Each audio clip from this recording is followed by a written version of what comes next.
La parole est à Dominique Kilomès pour le présenter au nom du groupe Paris en commun. Merci, Monsieur le maire. Effectivement, le Conseil du 11e arrondissement a voté à l'unanimité un vœu relatif à la préservation de la boulangerie du 45 rue Popincourt. Et s'il vous plaît, essayez, Madame Colombe-Brossel, de ne pas me faire rire. Voilà. Après l'église Saint-Eustache, la boulangerie de la rue Popincourt. Le 45 de la rue Popincourt accueille un immeuble d'angle de faible hauteur, typique du paysage faubourien, et dans le 11e arrondissement, nous sommes très attachés à l'architecture faubourienne. Française et viennoise, aménagée au début du XXe siècle, présentait une devanture et un intérieur au décor remarquable. Ces derniers proviennent du célèbre atelier Benoît et Fils, qui était au début du siècle dernier spécialisé dans les décors des magasins d'alimentation. Cet atelier a en effet été décoré et sublimé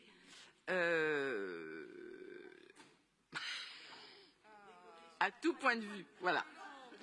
On peut citer en ce sens les boulangeries du boulevard Beaumarchais, de la rue du Poitou, de la rue Saint-Dominique ou de la rue d'Alésia. Pour revenir à cette boulangerie du 45 de la rue Popincourt, elle est composée de 6 panneaux aux scènes champêtres avec des meules de blé et des rivières. En raison de leur intérêt historique et artistique, la devanture et les décors intérieurs ont été, par un arrêté du 23 mai 1984, inscrits au titre des monuments historiques. En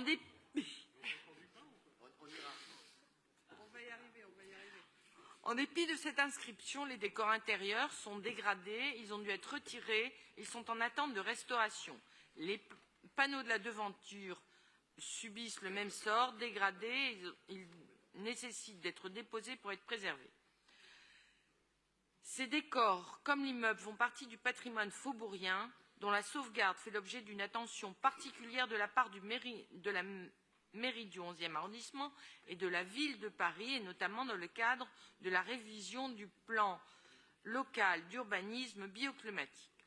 Ce patrimoine, même s'il n'est pas monumental, participe à l'identité et à la beauté de Paris, et qu'il peut à ce titre être qualifié de petit patrimoine. D'ailleurs, j'avais répondu effectivement au groupe Modem qui avait déposé dans la niche un vœu sur le petit patrimoine et sur sa sauvegarde. La ville de Paris s'attache depuis le début de la mandature à protéger ce petit patrimoine. Et d'ailleurs, la ville de Paris a créé un observatoire du même nom récemment. Donc, sur proposition du maire du 11e arrondissement, M. Vaugelin, et des élus du groupe Paris en commun, mais je rappelle que ce vœu a été voté à l'unanimité, ce vœu demande que la ville de Paris sollicite la ministre de la Culture et la DRAC d'Île-de-France afin que la protection dont bénéficient les décors intérieurs et extérieurs du 45 de la rue Popincourt soit étendue à l'ensemble du bâtiment. Et plus encore, que tous les moyens possibles de protection soient étudiés, et ce, jusqu'à envisager une instance de classement au titre des monuments historiques. Merci beaucoup.